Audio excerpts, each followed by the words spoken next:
क्या शीघ्रता है वत्सासुर? ये जाल है, इसका छल है, पर मैं इसके बहकावे में नहीं आऊंगा।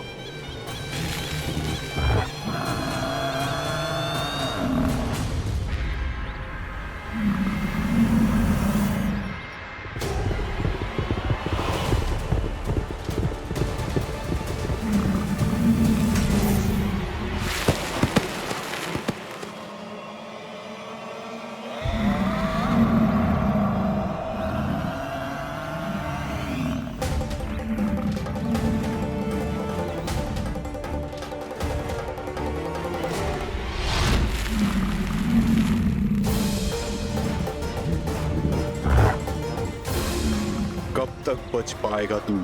और स्वयं बच भी गया तो इन बालकों के प्राणों की रक्षा कैसे करेगा? यदि तू अपनी हार स्वीकार नहीं करेगा तो इन सबको अपने पांव के नीचे कुचल दूंगा मैं।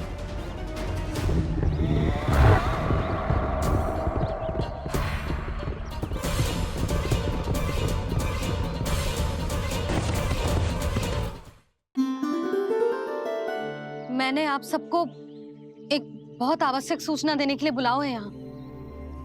आज मैं कान्हा के पीछे पीछे वन गई थी। वहां मैंने कछु ऐसा देखो है जिसकी कल्पना करना भी असंभव है। मैंने बहुत विचित्र मानव देखो वहां, जो मानव जैसा भी ना था। जो भी था ना, साधारण जीव तो ना था। पर जसोदा, ऐसो कैसे संभव हो सकता है? क्या बुद्धि लगाई है यशोदा ने। मेरे सामने एक ना चली तो अब गोपियों को अपनी योजना में सम्मिलित कर रही है। आप तो मेरा विश्वास करो मौसी, मैं सच्ची कह रही हूं। उसका तो सर भी विचित्र था।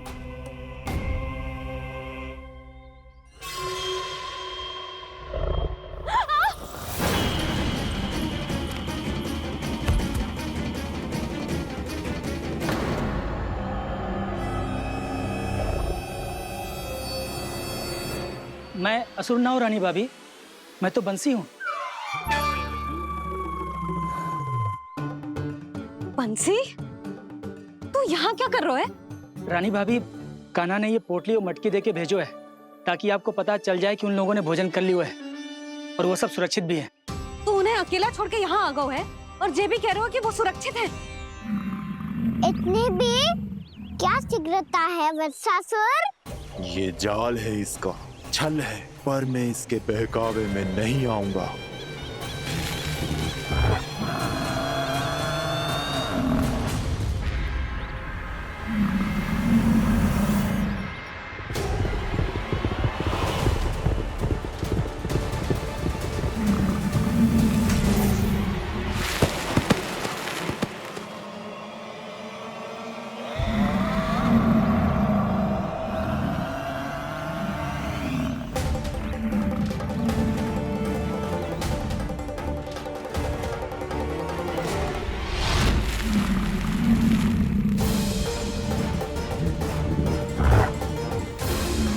कब तक बच पाएगा तू?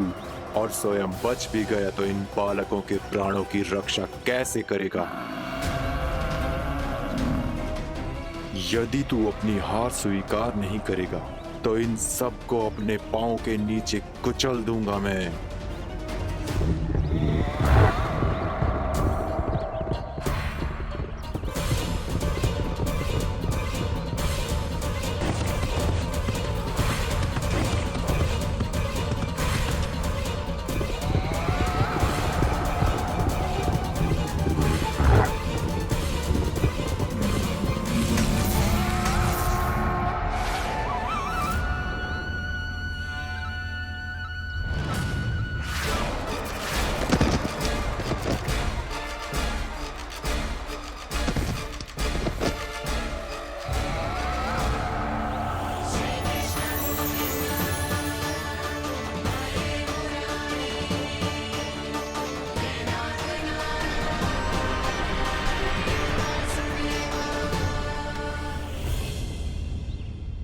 उलझन में क्यों प्रमिला? रामीला, पर मैं तो वत्सासुर हूँ। अब हो, वध से पहले तो प्रमिला थे, माँ भली असुर। तो फिर मैं वत्सासुर कैसे बना प्रभु? एक बार तुम माँ ऋषि वशिष्ठ के आश्रम गए थे। यक्षों, गंधर्वों और देवताओं तक को पराजित करके जिसने अपने अधीन कर लिया, वो मुरुपुत्र प्रमिलासुर आपके द्वार पर खड़ा है। महर्षि वशिष्ठ स्वागत नहीं करेंगे? द्वार पर खड़ा व्यक्ति देवता या असुर नहीं होता है प्रमिला, वो तो बस एक अतिथि होता है, और अतिथियों का स्वागत करना हमारी परंपरा है। आओ। पर वो नहीं जानते थे, अभिमान तुम्हारे विवेक को निकल चुका था। आपने हमारा स्वागत तो कर लिया महर्षि, परंतु यहाँ तो हमारे बैठने के लिए उचित स्थान तक नहीं है। हे माता नंदिनी, असुर राज के लिए आसन की व्यवस्था कीजिए।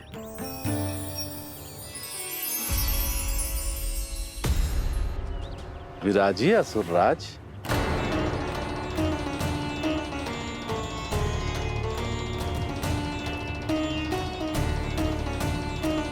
अब जब आपने मुझे बैठने के लिए कहा ही है, तो भोजन की व्यवस्था तो होनी ही चाहिए।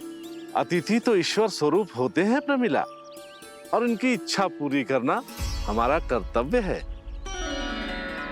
हे माता नंदिनी, मेरी विनती स्वीकार करें।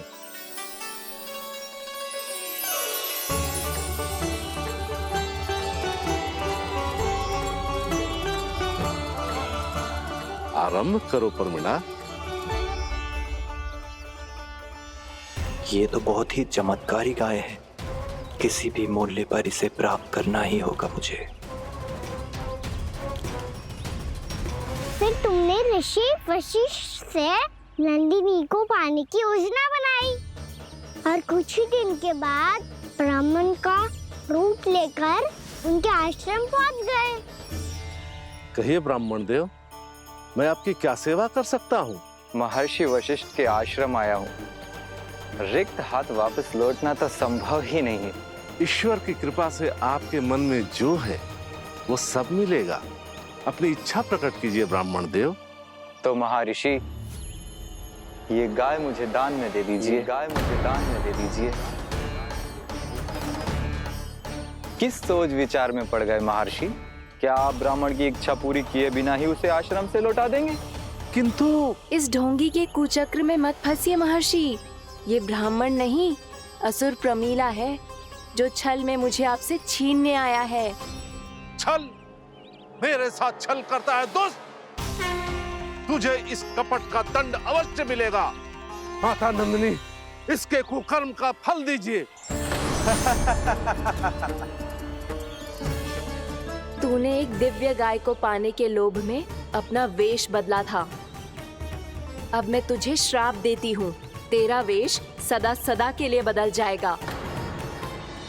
इसी क्षण से गाय का बछड़ा अर्थात वत्स बन जाएगा तू वत्सासुर। बन जाएगा तू वत्सासुर। ये क्या हो रहा है मुझे?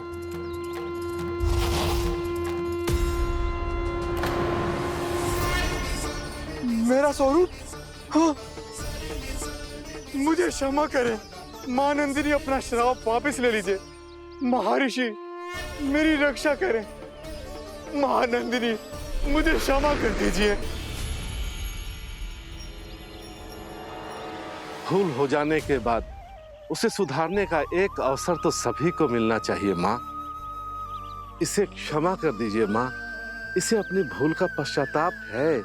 आपसे अधिक और कौन जानता है महर्षि, दिया हुआ श्राप वापस नहीं लिया जा सकता।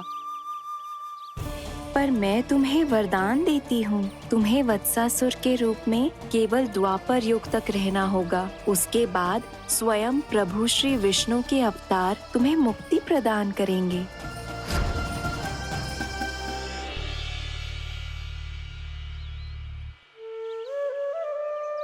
मुझ जैसे मूर्ख अभिमानी दुष्ट को भी आपने मुक्ति प्रदान की प्रभु।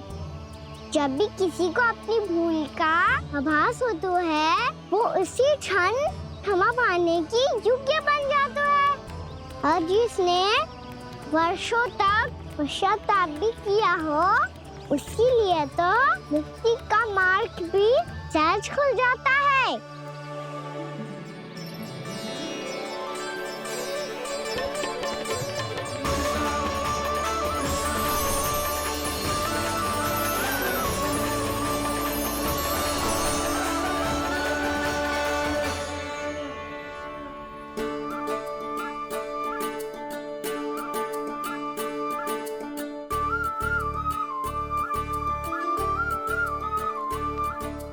यशोदा,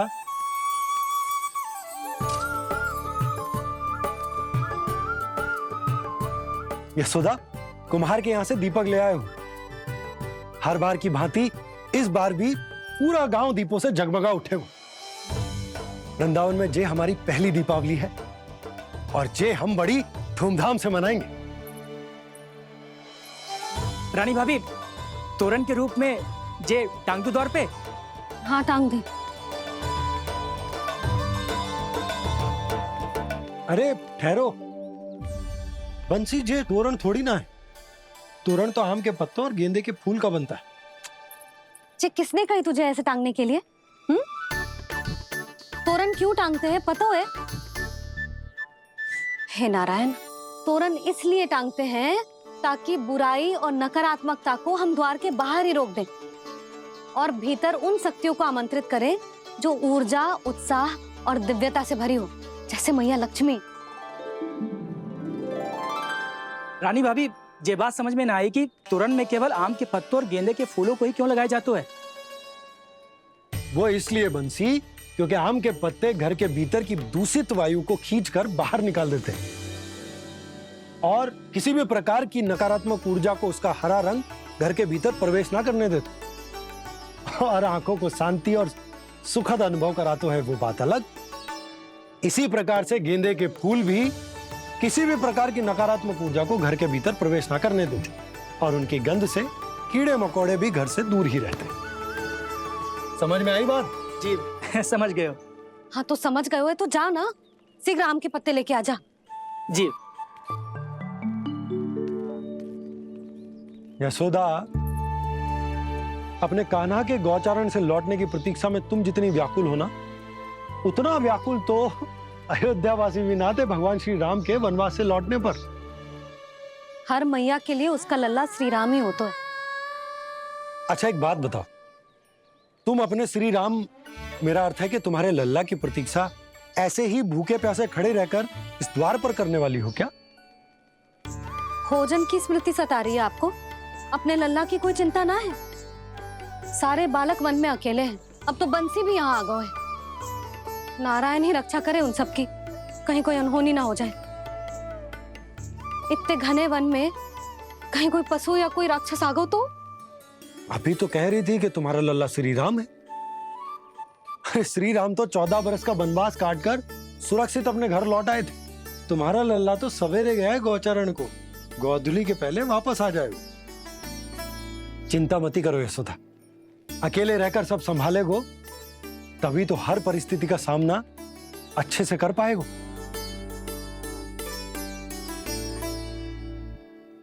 कान्हा,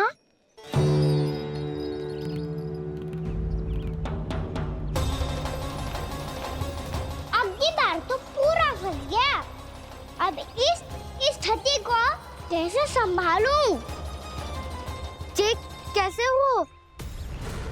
ये वच तो हमारो ना है। ये वच तो है ही ना। ये तो एक बहुत भयानक राक्षस लग रहा है। राक्षस? सच्ची बता कान्हा, जे तूने तो ना कियो? ठहर जा कान्हा, हम घर लौट जाएंगे। अब पहरा देने की मेरी बारी है। आप जाओ और विश्राम करो। वन में आने से लेकर अब तक जो भी हुआ है सब तुम्हारी योजना का ही भाग है और अब ये भी तुमने ही किया है। है ना काना? मुझे आप नहीं पहचानोगे तो और कौन पहचानेगा दाऊ? पर अब समझ ही गए हो तो बस देखते ही मत रहो, सईठा भी करो, स्मरण करो क्या है मेरा सत्य। स्मरण करो। मैं कौन? बोल काना, सत्य बता। तू नहीं करो अजय? इतना बड़ा वत्स, बल्कि वत्स भी नहीं, इतना बड़ा राक्षस और इतना छोटा सा काना। उज्जवल अपने बड़बोलेपन में कुछ भी बोलने लगते हो तुम। भला काना में इतनी शक्ति कहाँ जो इतने बड़े राक्षस की ये दशा कर पाए? तो फिर ये किसने करो जे? ये कार्य तो बस श्री नारायण ही कर सकते हैं, है ना काना? इतनी क्षमता तो उन्हीं में हो सकती है, पर सखाओ इसके बारे में गांव में किसी को पता ना चलना चाहिए। क्यों? क्योंकि यदि हमारे माँ को पता चल गया कि यहाँ कुछ ऐसा हुआ है तो फिर कल से हम में से कोई भी यहाँ ना आ पाएगा। तो फिर गांव में ही खेलना छुपन छुपाई। उन सब का तो केवल वन आना बंद होगा, पर मेरी मैया तो मुझे घर से बाहर निकलने ही ना देगी। नाना, हम किसी को कछु ना बोलेंगे, है ना सखाओ? हाँ।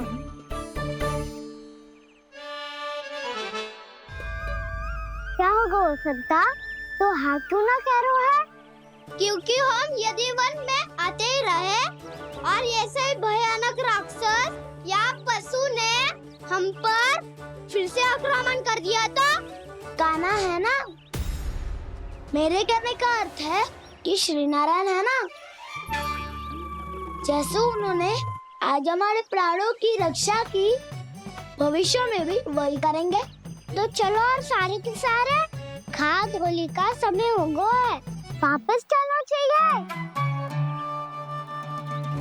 मना तो कर दिया है, पर ये सब मानेंगे यदि इनमें से किसी ने भी भैया के सामने मेरा भेद खोल दिया तो?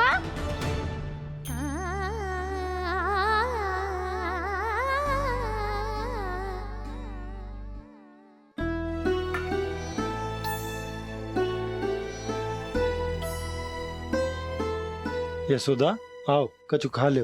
मैं अब और प्रतीक्षा ना कर सकती, मैं जा रही हूँ। भूखी जाओगी? हाँ। और जब कान्हा पूछेगो कि मैया आपने भोजन कियो कि ना, तो क्या कहोगी? जब उसे पता चलेगो कि उसकी प्यारी मैया उसके बिना भोजन ही ना करती, तो वो स्वयं भी भोजन ना करेगो, पूरे दिन भूखा रहेगो। यही चाहती हो तुम? कान्हा के लिए भोजन कर लो, फिर मैं स्वयं लेकर चलूंगा तुम्हें कान्हा के पास।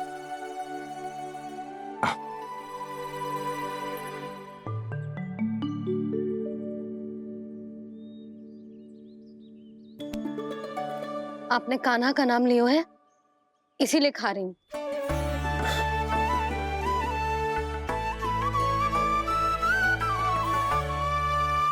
तो जय कृष्ण के नाम को। जय बात। और जय वाला यशोदा, नीलमणि के नाम का। अरे नीलमणि के नाम का मान ना रखोगी तो उसे लगेगा कि ये कृष्ण कान्हा जैसे नए नाम आ जाने से उसका पुराना नाम फीका पड़ गो।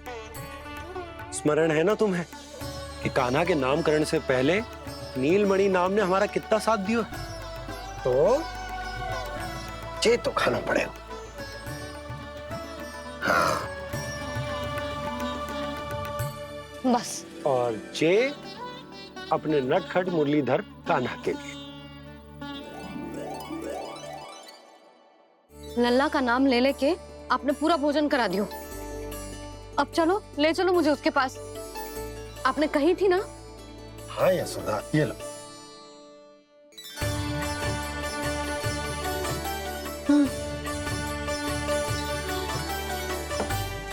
चलो।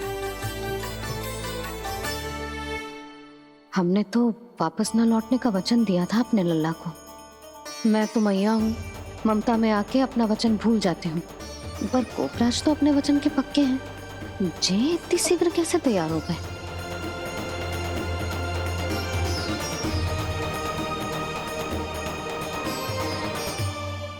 मरण है ना, आज जो हुआ है उसके बारे में कोई एक शब्द भी ना बोलेगा, समझ गए?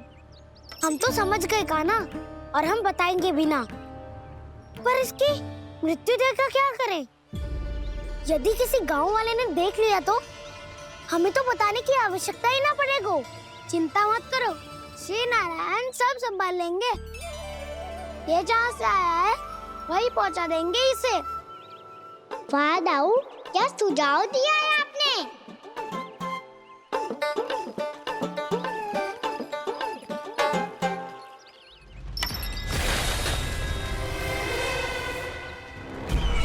देखना तुम दोनों, जो कोई नहीं कर पाया वो वत्सासुर करके दिखाएगा, बद्ध कर देगा मेरे उस शत्रु का विष्णु अवतार।